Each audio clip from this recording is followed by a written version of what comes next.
If you have your Bible, could you turn to the book of John, please?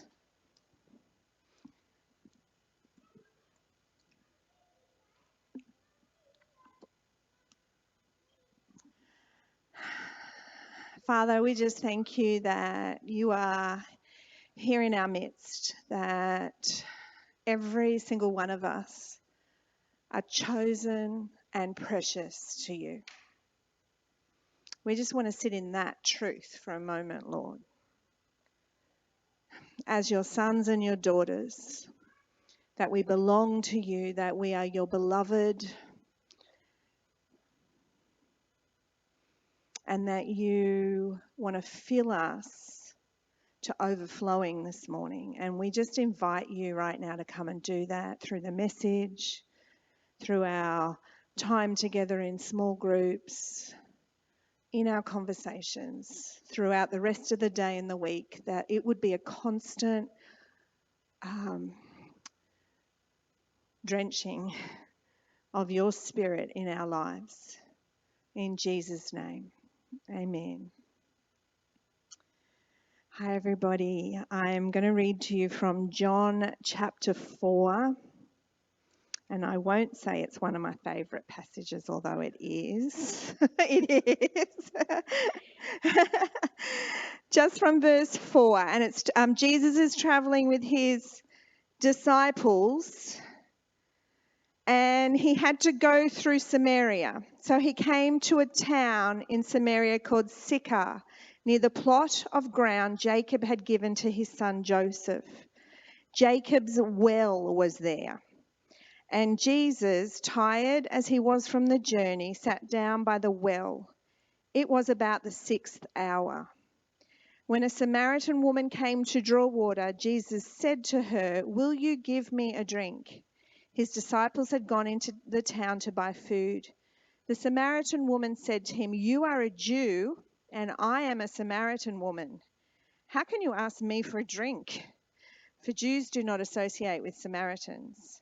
Jesus answered her, "If you knew the gift of God and who it is that asks you for a drink, you would have asked him, and he would have given you living water."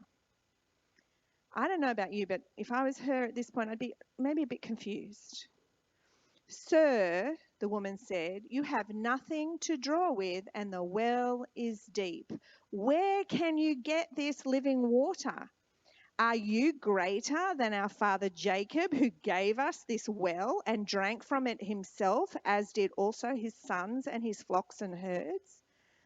Jesus answered, "Everyone who drinks from this water will be thirsty again.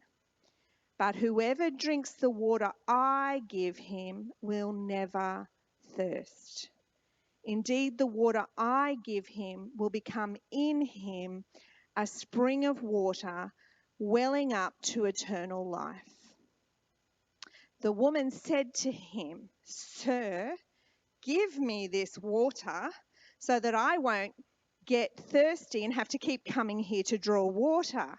So she's still thinking it's a carnal act. He's wanting to give her physical water, but he's talking on a spiritual level to this woman. And she hasn't yet engaged with the fact that Jesus is talking to her on a spiritual level. But when she asks for the water, he then very graciously puts his finger on her pain.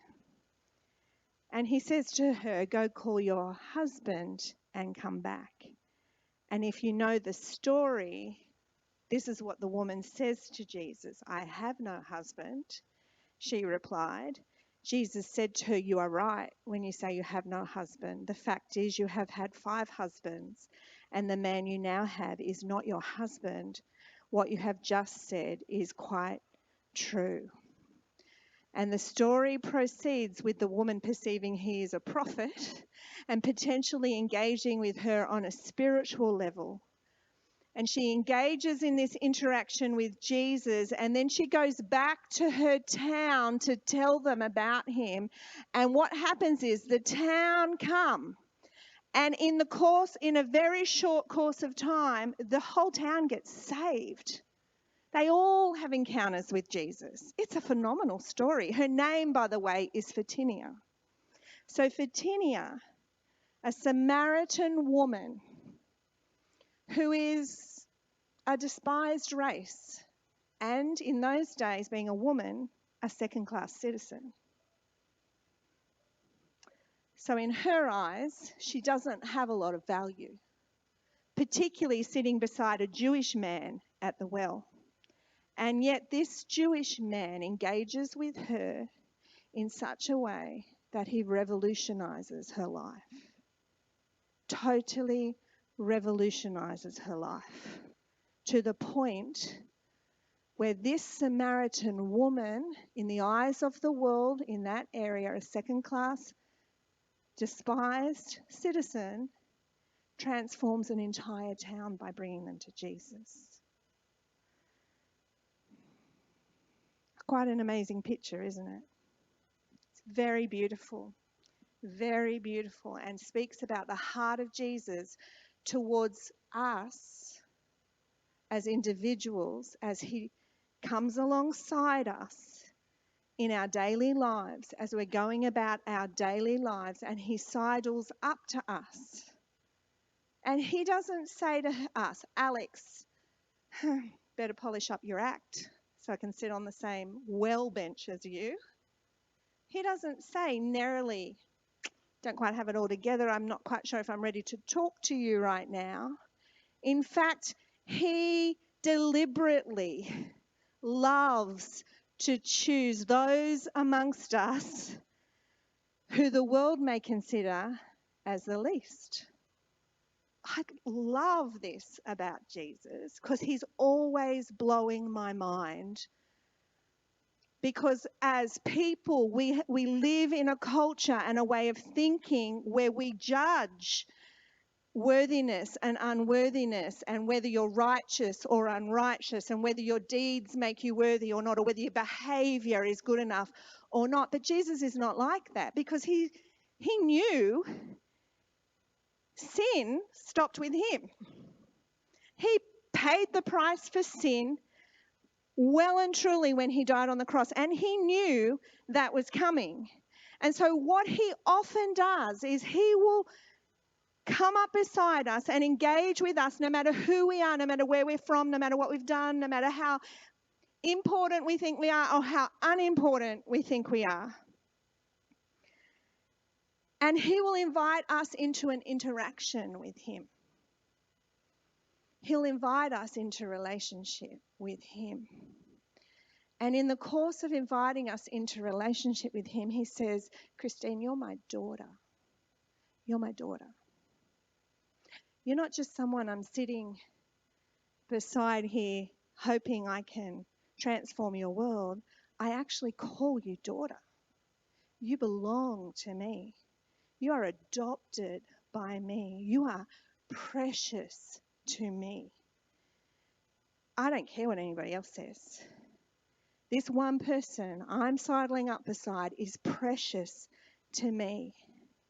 And this relationship he invites every single one of us into has the potential to satisfy a longing and a thirst within us that nothing on this planet will ever be able to satisfy.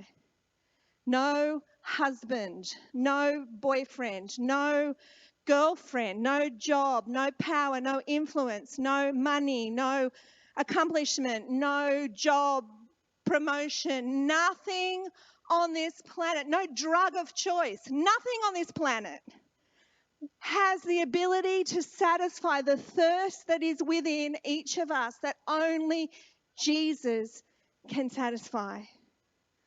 Only Jesus can satisfy. And as he sidles up beside us and offers us living water, he also very graciously, if we stay in that interaction with him, without shaming us, without exposing us, he puts his finger on our point of pain and he identifies our need. Because sitting by Jesus at the well that day, that woman knew, I've been looking for love in all the wrong places. I've been trying to satisfy this thirst with men in my world, and they are not cutting it. And I can't get my life together, and I can't make my life work. And here is this beautiful man beside me, not offering me a relationship of this world, offering me an interaction and a relationship that transcends this earth that we all live on for eternity. And here he is, as he does with us, identifying our need, because he wants to invite us into a divine exchange.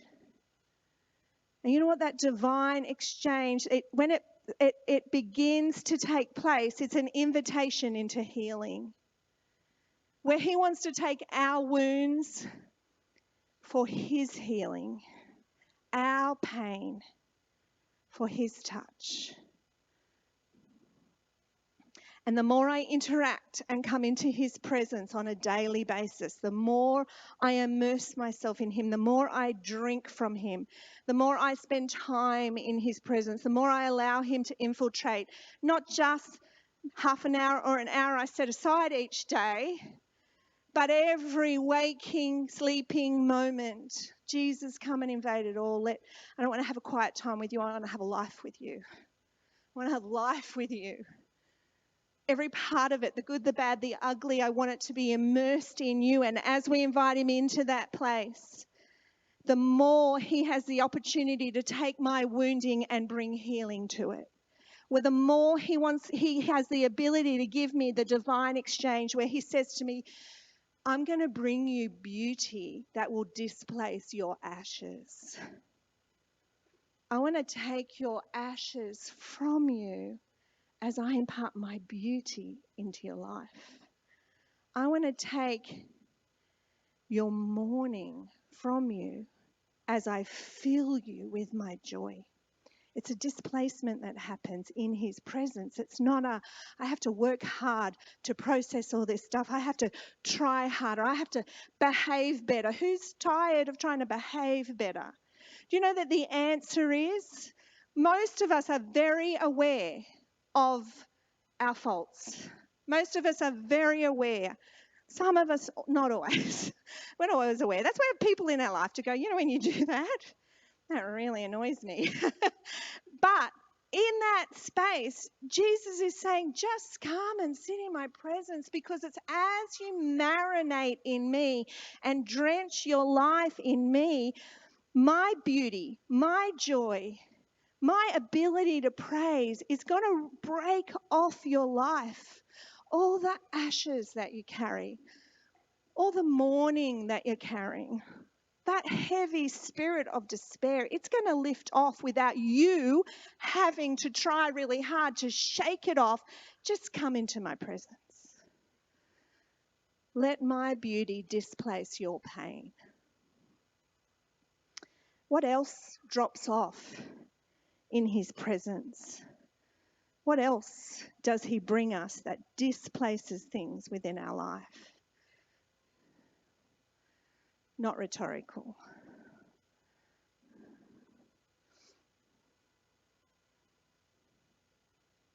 Peace in the place of anxiety. Forgiveness in the place of sin, judgment. Mercy in the place of offense. If I'm offended by everyone, if I'm offended all the time, Jesus was unoffendable. So if I am offended all the time by people, then this is my issue. And I need to step into the presence of Jesus more so I can drink from him, so that when people press my buttons actually get unpressable. I'm no longer reacting the ways I used to, and I don't know how that happened. I just spent more time in your presence, and you've transformed me to be a bit more like you. Have more peace. I have more Holy Spirit rest happening. I have such a sense of my own personal value that I don't need to defend everything that's going on around me. And I don't need to have a position to have that validated in my life. I am validated in his presence. I don't need to have any sense of control or power. My fear drops off in his presence. My anger dissipates in his presence. I don't know if you've ever had a moment like this. I've had a few that stick out in my mind where I have been so fully immersed in the presence of God that I knew in that moment that nothing else mattered. Like I fully knew it. I could comprehend that in my mind.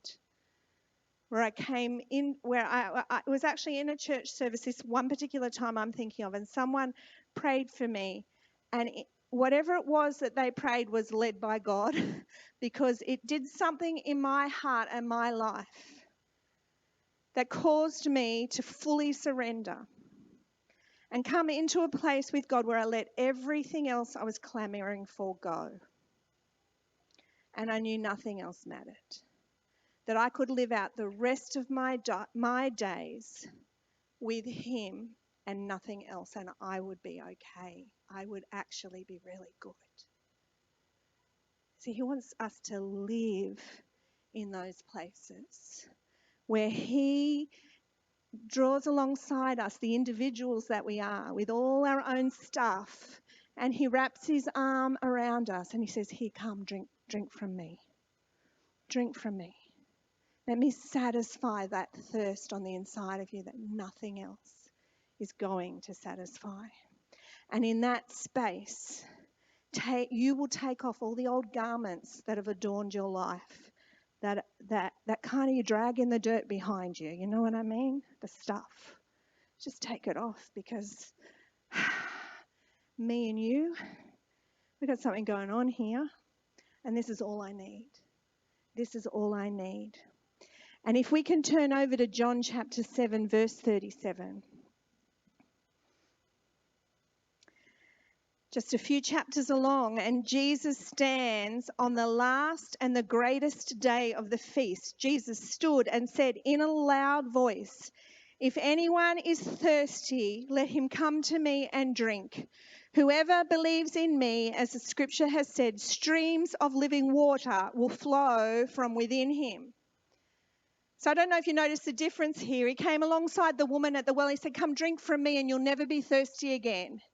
And now he's taking it one step further, and he's saying, not only will you never be thirsty again, but streams of living water are going to flow from within you. As you immerse yourself in my presence, as you spend time with me, I am going to satisfy your deepest longings, and then streams of living water are going to flow out of you to the world around you.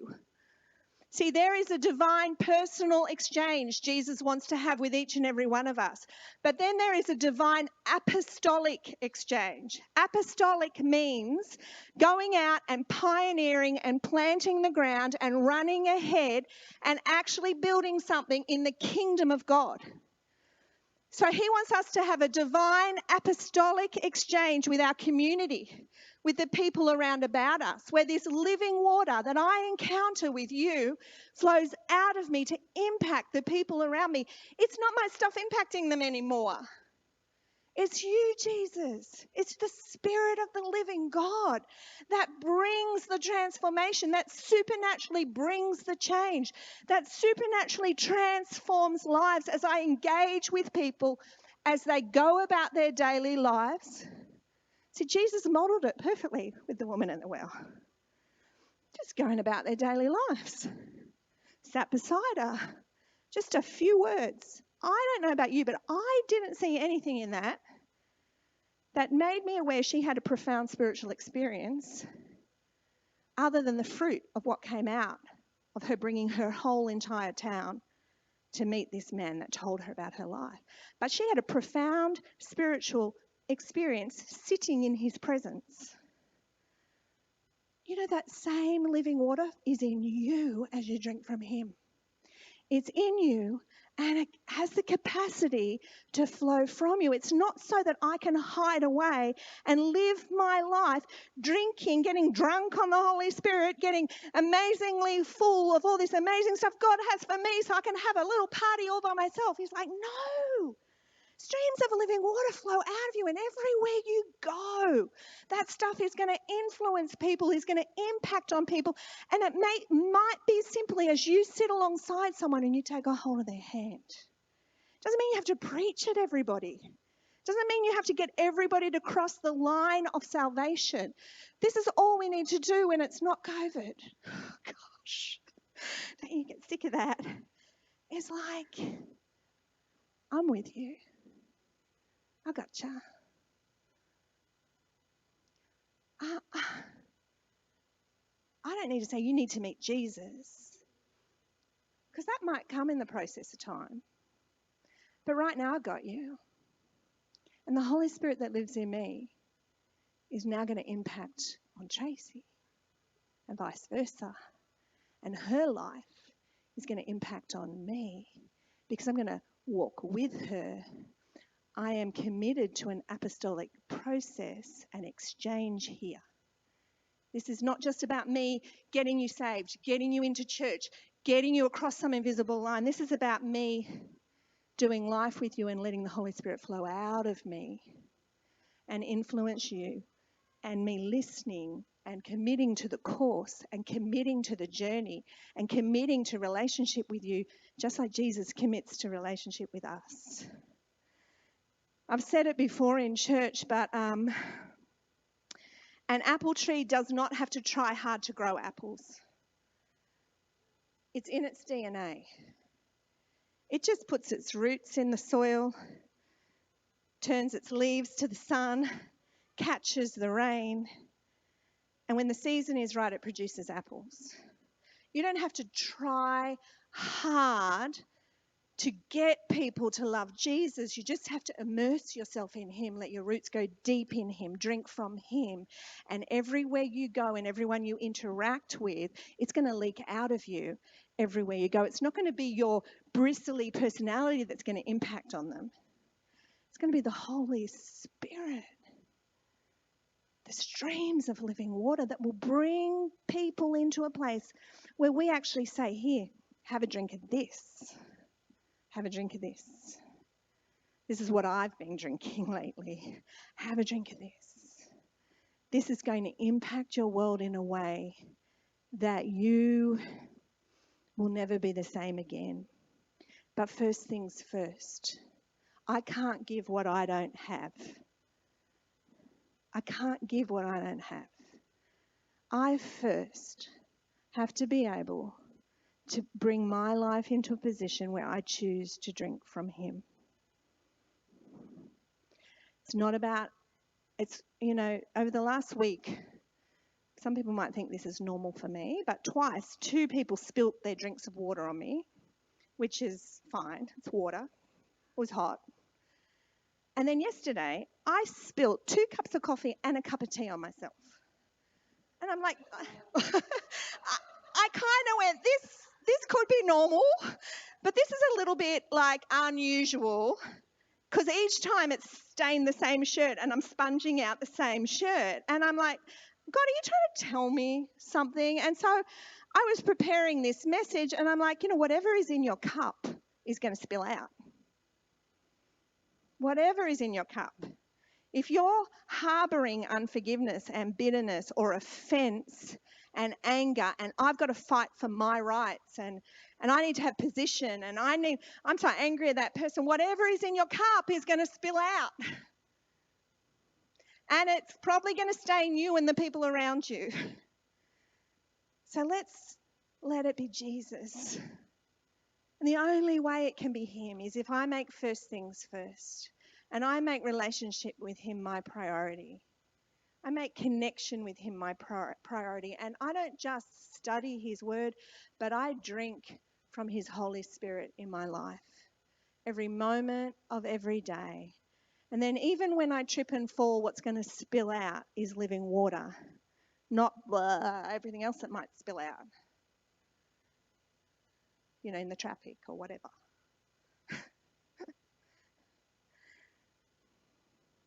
See, Fatinia couldn't contain it. She couldn't contain it. She had such a profound impact with Jesus that her whole village got saved.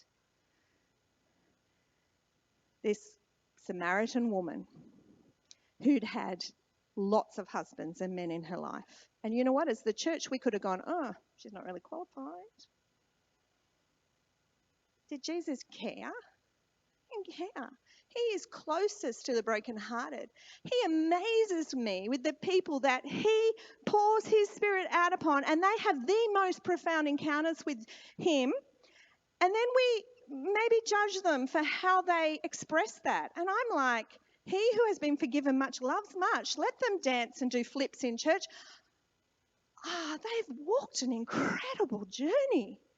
And they've encountered him in ways that I really want a bit of that. You know, he gives double portion to people who've walked a hard road. He's like, I'm going to doubly bless you for what you haven't had from your parents or what you didn't get in life. I am going to pour my spirit out in a double portion on you. And I believe that's a prophetic word over our community.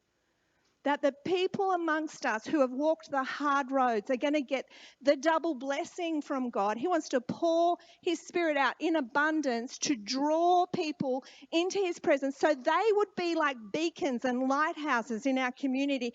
You know, the sort of people that we go, oh, they're a bit loopy for Jesus. But isn't that amazing to have some people that are loopy for Jesus instead of loopy for other reasons? I think that's awesome. And that's what's going to make us a very eclectic, lovely bunch of people. Are you ready for that?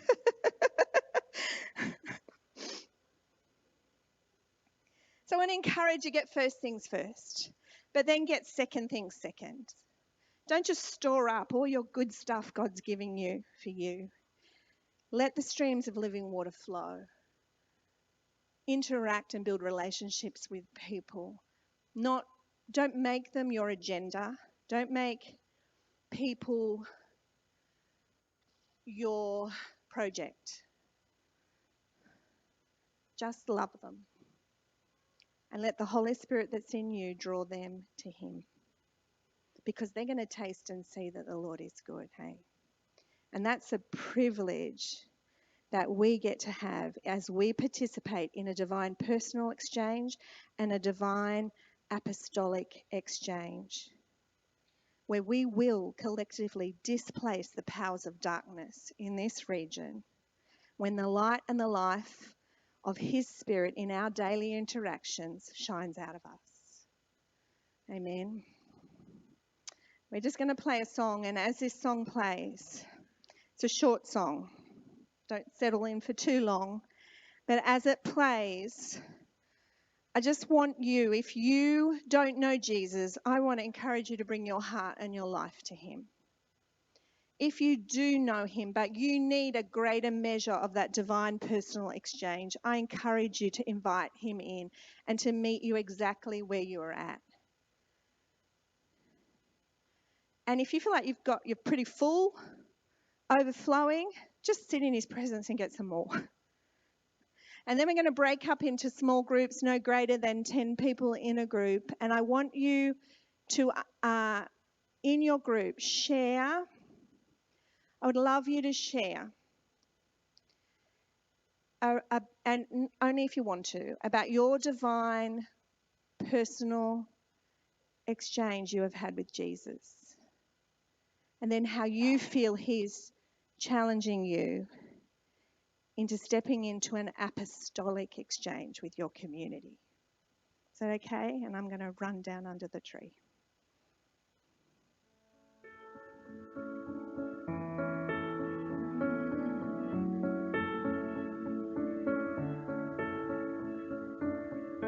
When I am a wasteland, you are the water. When I am the winter, you are the fire that burns.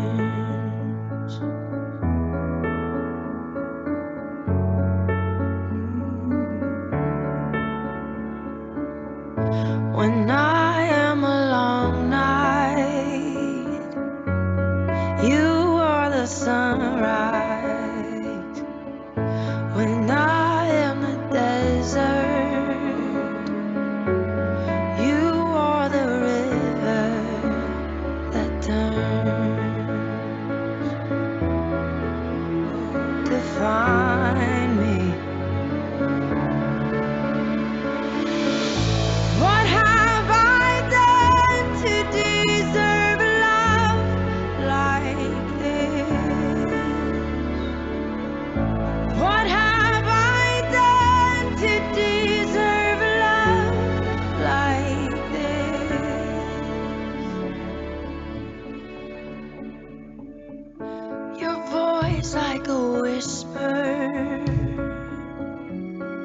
breaking the silence. You say there's a treasure, and you look till you find it.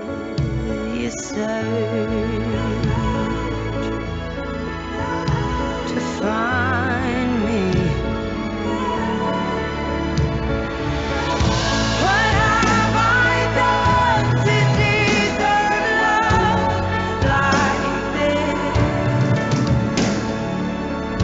What have I done to deserve love like this?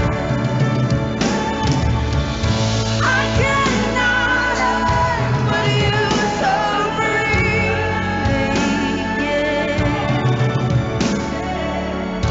What have I done to deserve love like this?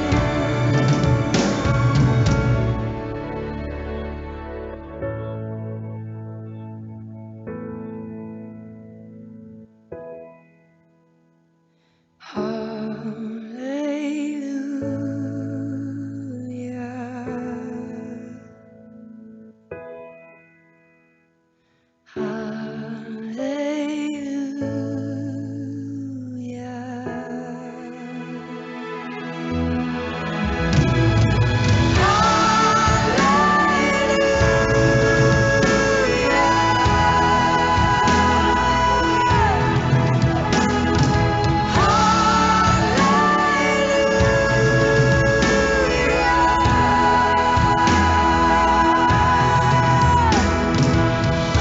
What have I done to deserve love like this? What have I done to deserve love like this? I cannot help but you so freely give. What have I done to deserve love like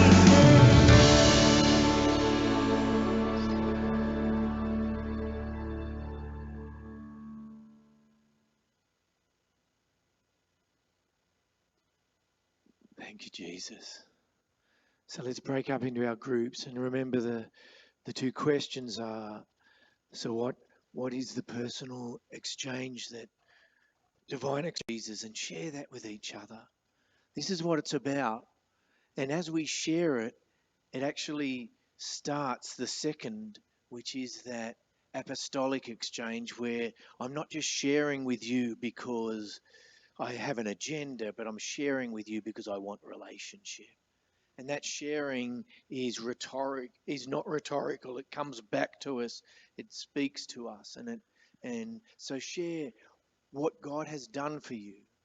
And then how can I then take what he's done for me to other people? Thanks, guys.